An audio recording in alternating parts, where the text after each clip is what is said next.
Pakistan music festival में एक और हमारे सिंध के हमारे कल्चर को जो रिप्रेजेंट करते हैं यूसुफ बशीर साहब YBQ के नाम से मशहूर हैं, जो पाकिस्तान और स्पेशली सिंध की सकावत को बहुत अच्छे तरीके से उजागर करते हैं पूरी दुनिया में। हमारे दरमियान मौजूद हैं, हम इस म्यूज़िक फेस्टिवल से फ़ायदा उठाते हुए हम उनसे कुछ गुफ्तगू करेंगे और हम बशीर साहब से कुछ कहूँगे। आप प्लीज़ बशीर साहब आप कुछ कीजिए आज के म्यूज़िक फेस्टिवल के बारे में।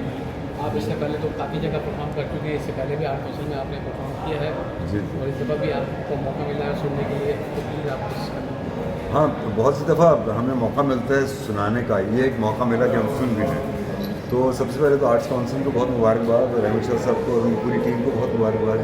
कितना ज़बरदस्त ये प्रोग्राम उन्होंने ऑर्गेनाइज़ किया और जोड़ने के बहाने हैं और इसी तरह लोगों को जोड़ते रहे और हमारा काम ही यही है और सुरों में जोड़ते रहे। इससे और बेहतर आप सकाफत से भी जोड़ते हैं लोगों को, पूरी दुनिया में सिंध की सकाफत मशहूर करते हैं। आप माशाल्लाह से आपको सुना भी है, आपकी शायरी भी सुनी है, आपकी फोक भी सुनी है, तो उसके बारे में कुछ हमें अता कीजिए, उसी में कुछ हो जाएगा कुछ।